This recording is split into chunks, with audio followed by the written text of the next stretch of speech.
Of all its natural resources, one had value above any other, the dish known as sushi. Endless strife broke out among those craving its sublime taste. This strife exploded into open war between the Empire, who sought to ward all the world's sushi, and the Republic, who hoped to share sushi with all the world's people. That's not the right game. The Big Catch Tacklebox is a game released in 2024, being a 3D platformer about catching fish. And I've got nothing better to do except, well, try not to gamble since I've been allowed into my parents. So, in order to distract myself, let's just do a review, I guess. We open with this guy walking through the desert, and his name? Tackle. We walk through the area and we meet this lady over here named Bale. The story of the demo is actually quite simple. Tackle is part of a tribe of fishermen called the Fiscari, because fish are different in this world. Fiscari need to go through a hell of a lot of training, which is what Tackle's currently doing. He's a Fiscari in training. A Fisker. Now all that's left is to complete our appetizer, the tutorial. Oh boy, the tutorial.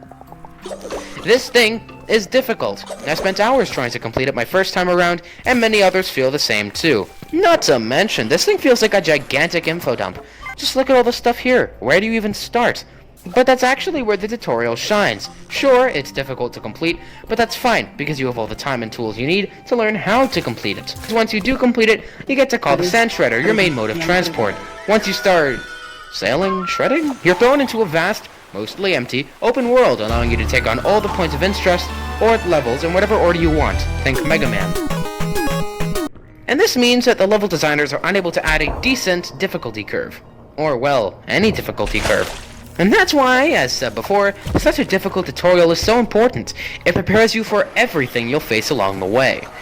Now that we've been unleashed, and my 120 gigabytes of playthrough begin, I can finally talk about the main dish, the controls. And I think a good way of saying it is that the controls are very responsive and fast. And sure, while you usually don't run fast, the fun is trying to attain speed through other means, like ground pound sliding, or those spring things and then bunny hopping your way through the rest of it.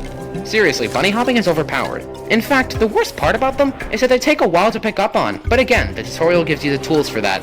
But the worst part actually makes things all the more gratifying, because you can always notice yourself improving. What makes these controls really pop, though, is a level design, which can be thought of as spices in the fish, really bringing out the flavor in your food. Speaking of levels, the open world, it's what I call the plate, since you rarely think about it, despite the plate being required to even consume the dish. The open world in this game is kind of funky, because it's one of those open worlds that are completely barren save for the points of interest. And despite that, it's not bad. After all, you have the sand shredder, so moving between areas is really quick.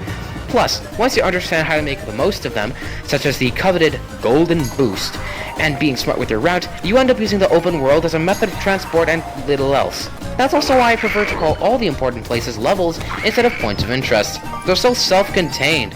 And besides, having the open world still be there makes the levels feel much more grounded. Not to mention that the game takes place in a wasteland, so an empty open world makes sense lore-wise as well. Plus, it looks great, which brings you to another point, graphics. Graphics are, in a sentence, sauce. Sure, you can enjoy the meal without it, but with the right sauce, the meal is enhanced far beyond belief. And when it comes to the graphics here, they're amazing! Sure, it's not that accurate to the PS1, considering the bloom, color correction, general asset quality, and lack of affine texture warping, but it still looks amazing.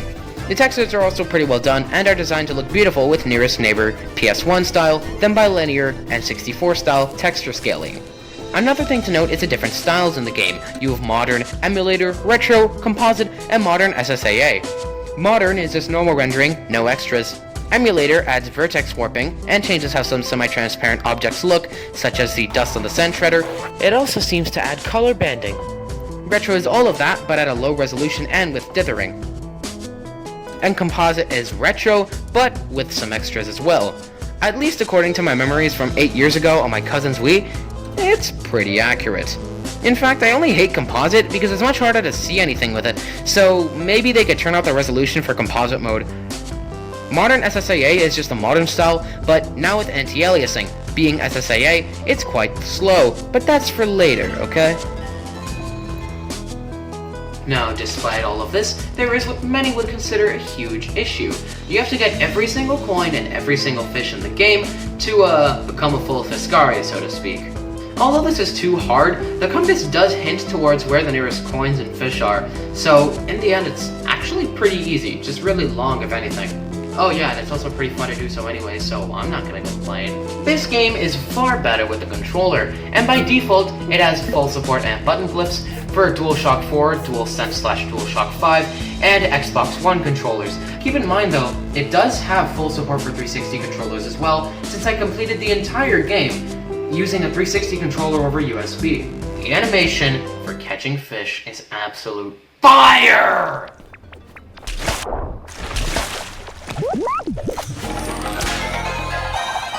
The music here is awesome, but most areas just use the bland temple theme, which makes things quite repetitive. And finally, to end it all off, the conclusion. This game is a really good demo. Yeah, you heard me right, demo. Apparently, this is a prologue to the upcoming platformer, The Big Catch, in which you play as Tackle's rival, Castor, and work for a restaurant called The Big Catch. Because it's a demo, the game is free, and is available only on Steam. But hey, it's a PS1 looking game, and it doesn't do anything super crazy, so it should run on pretty much any computer, right? 12 FPS on my laptop. In the title screen.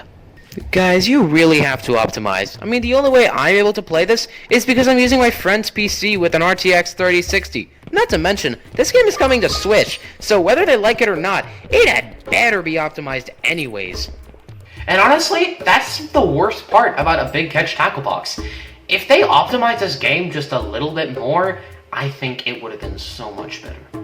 So, should you get A Big Catch Tacklebox? Well, the game's unoptimized, and there are no minimum requirements labeled on the store page, so my bet? Well, the game's free. Just download it and see if it works. If it doesn't, then try retro mode. If it still doesn't work, then too bad! Bye, everyone!